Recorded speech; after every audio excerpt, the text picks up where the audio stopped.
Morning Business, le débat. La récession n'aura donc pas lieu. C'est ce que nous dit le FMI, qui a changé d'avis en 3 semaines. Mais ça, c'est pas grave. On va éviter la crise ? C'est très possible. Et alors, on regarde un petit peu ce qu'on a dit les semaines précédentes. Avant Noël, on avait fait ici même une intervention où je vous disais le pire n'est pas certain. Ouais.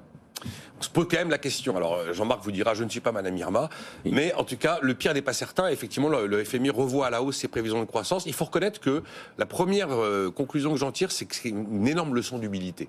Parce que beaucoup d'économistes qui viennent ici, moi je ne suis pas économiste, mais eux ils le sont, me disent, franchement, on est surpris. Surpris sur les créations d'emplois, surpris sur l'explication de la tendance de la productivité, surpris sur le maintien de l'activité par rapport à ce que l'on pouvait redouter.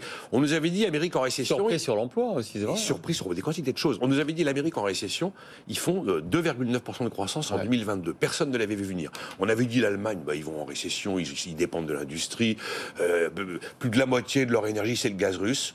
L'Allemagne va éviter la récession. Et probablement, ils ont réussi à s'affranchir du gaz russe de manière beaucoup plus efficace qu'on aurait pu l'imaginer. Là, on vient d'avoir des chiffres en Espagne, où le taux de chômage, qui reste élevé, en fait quand même à son plus bas niveau depuis maintenant 12 ans, ou même plus 13 ans. Et puis si on regarde la France, on vient d'avoir le moral des patrons qui a retrouvé son niveau au-delà duquel l'activité redevient dynamique et cesse de se contracter. Les intentions d'embauche, c'est pareil. Les prévisions d'investissement, c'est pareil. On a eu les chiffres de la catégorie A de Pôle emploi, c'est pratiquement une baisse de 10% en 2022, c'est quand même beaucoup. Regardez, les recettes fiscales ont explosé les prévisions, tandis que les impôts ont continué à baisser. Fin de la taxe d'habitation, poursuite de la baisse de l'impôt sur les sociétés, recettes nettement supérieures à ce qui était prévu.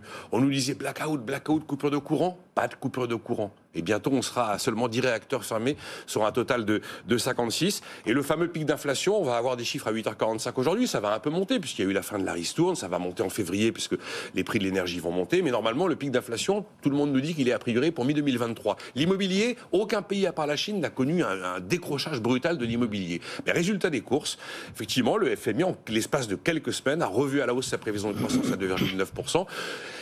Il y a une explication un petit peu irrationnelle qui m'est venue au-delà du fait qu'effectivement les prix de l'énergie ont considérablement baissé, que le prix du pétrole a retrouvé un niveau à peu près soutenable, que l'euro a cessé d'être complètement déséquilibré par rapport au dollar. C'est que finalement on vit les 3 événements les plus violents qu'une économie peut connaître. Une pandémie, une guerre à nos portes, et puis un choc énergétique d'une violence quand même qui nous rappelle celle des années 70. Et on se rend compte que finalement l'être humain est capable de s'adapter à peu près à tout. Et même aux situations les plus dures, on apprend à vivre avec un virus, on apprend à vivre avec des bruits de bottes, on apprend à vivre en se passant des hydrocarbures russes. Et en vivant avec ces 3 chocs très violents, on arrive finalement à déjouer les pronostics les plus sombres. Alors après, il y a bien sûr des bémols. 2023, s'il n'y a pas de récession, il n'y aura peut-être pas d'accident, mais enfin, ça ne va pas être une année avec des reliefs absolument astronomiques. On va voir ce que vont faire les banques centrales. La BCE va nous dire cette semaine. Bon là, elle va mettre 50 points de base, mais est-ce qu'elle continue ? Est-ce qu'elle risque effectivement de précipiter un ralentissement économique ?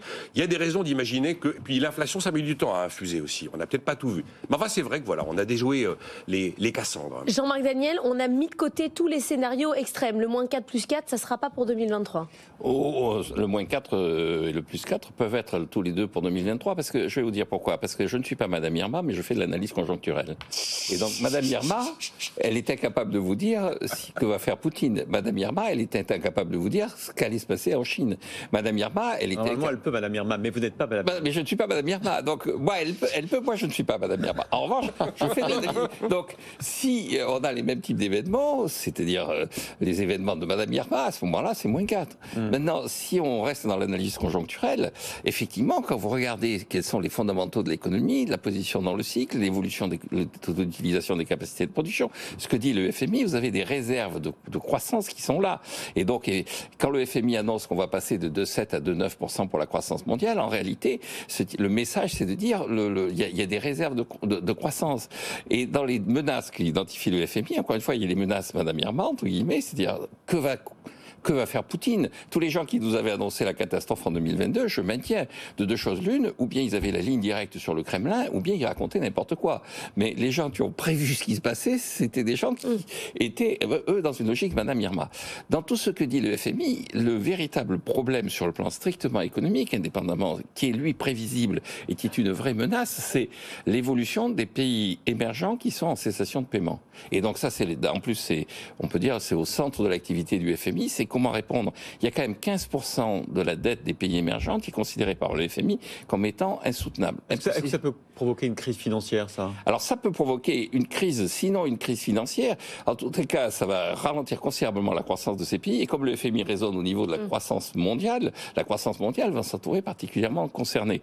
Il y a déjà le Ghana qui a fait défaut la semaine dernière.